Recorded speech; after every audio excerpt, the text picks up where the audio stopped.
So what do? When somebody sends you something to try, in your mind, this item is pretty delicate, so you want to be a little careful with it and you feel like it's hindering some of your choices. Well, AEA sent me the new Nuvo N13. In talking back and forth, I said, I feel like I have to be a little delicate with it because I'm worried, this being a smaller, like lighter weight ribbon than the N22, I just feel like I have to baby it. I feel like I want to baby it. And all they said in return was, try to break it. Don't tempt me with a good time. I wanted to make a song with this, and my idea was like, let's make a country song. Knowing me, that ended up turning not into a country song at all. It might be like air quotes country. It's more rock than anything. But where could I put this microphone to try to break it? How about a kick port and snare drum? And oh, I tried one other thing. I basically just did this and recorded it just like this. This thing gets dumb loud. That's not even close to max volume. Megaphone, what you can do with an app, but no. I wanted to do the real thing, because why not? Well, this thing stood up like crazy, and I genuinely was not being careful with it. But anyway, here's the song that we came up with. I'll put a timestamp down on the bottom if you want to skip that and just get to my thoughts. But first things first, don't take this song too seriously. It's all in fun. Okay? Have fun.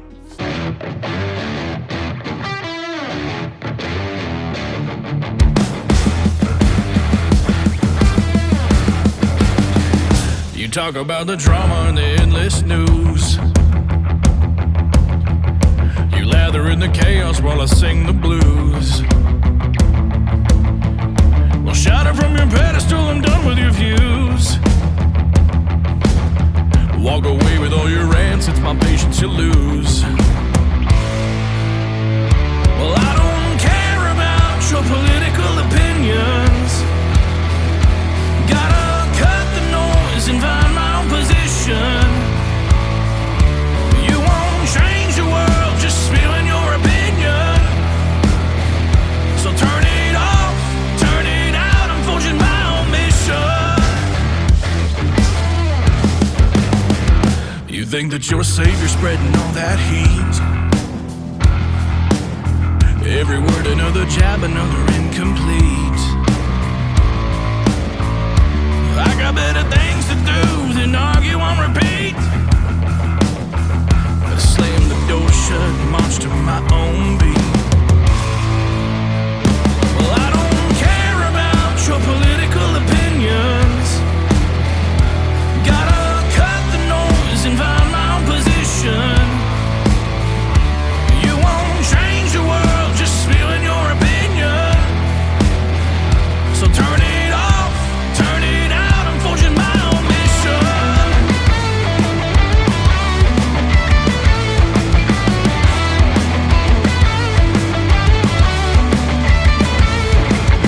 Every little word another broken record. Every single sentence gets me bored and tired. Find me on the other side where dreams are inspired. I'll be flying higher while your megaphone's expired. I don't care about your political opinion. Gotta cut the noise and find my own position. You won't change the world, just spewing your opinion. So turn it off, turn it out, I'm forging my own mission.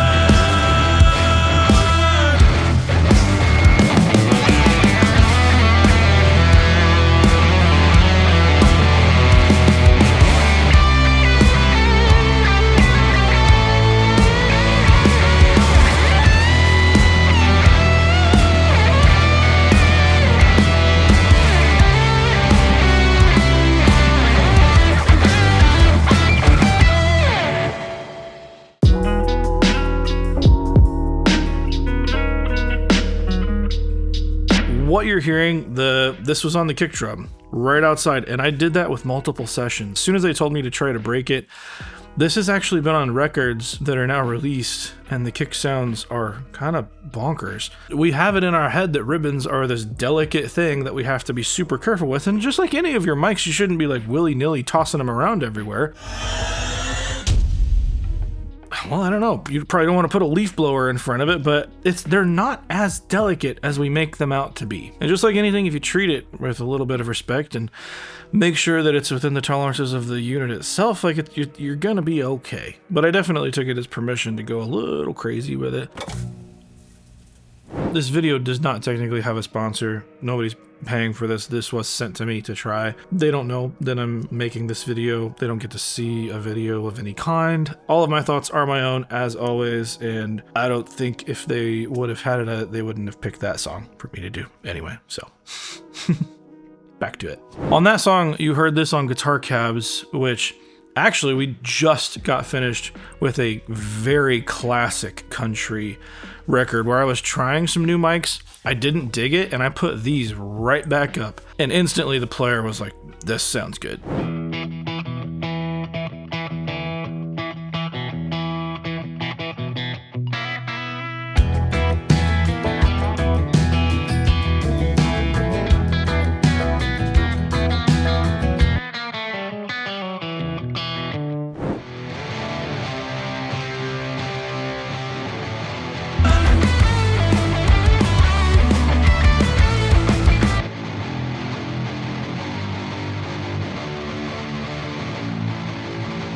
Also, for the song that I recorded, we use this on bass cab.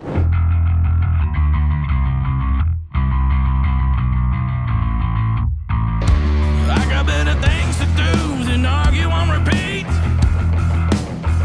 I mean, basically anything that I could use besides like most parts of the drum kit, because this was on snare and kick drum because I had two of them. I could have done this with overheads, but that felt a little vanilla, so why not go a little crazy?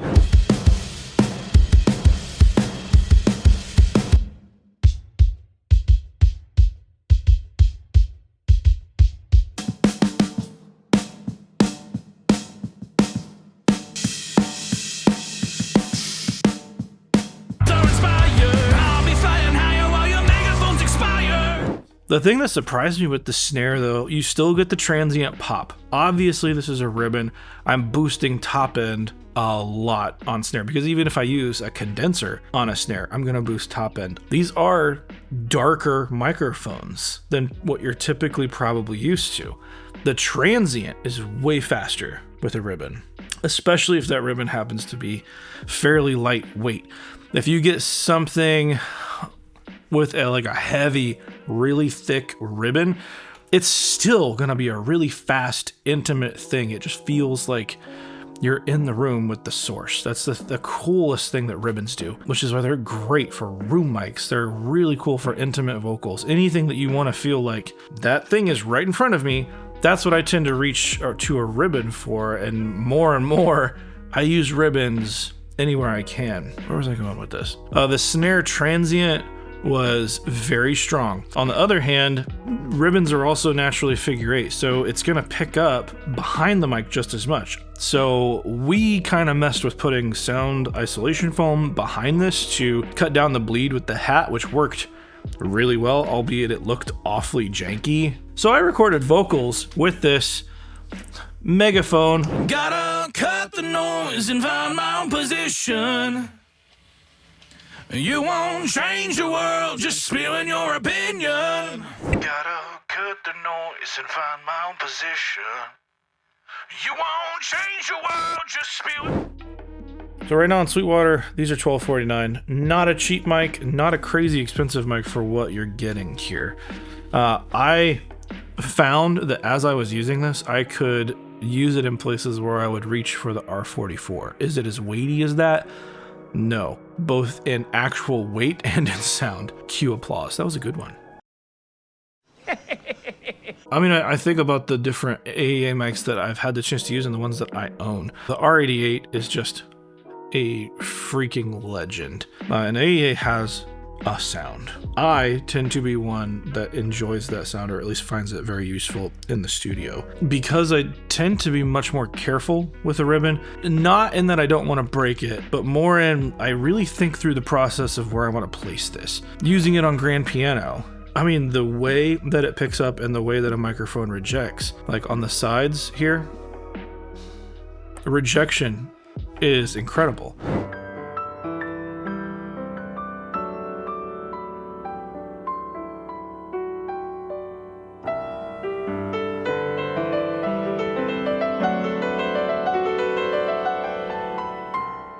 the other side of that coin is, although you have the front of the mic, it's going to pick up just as much of the back. So you can use that to your advantage.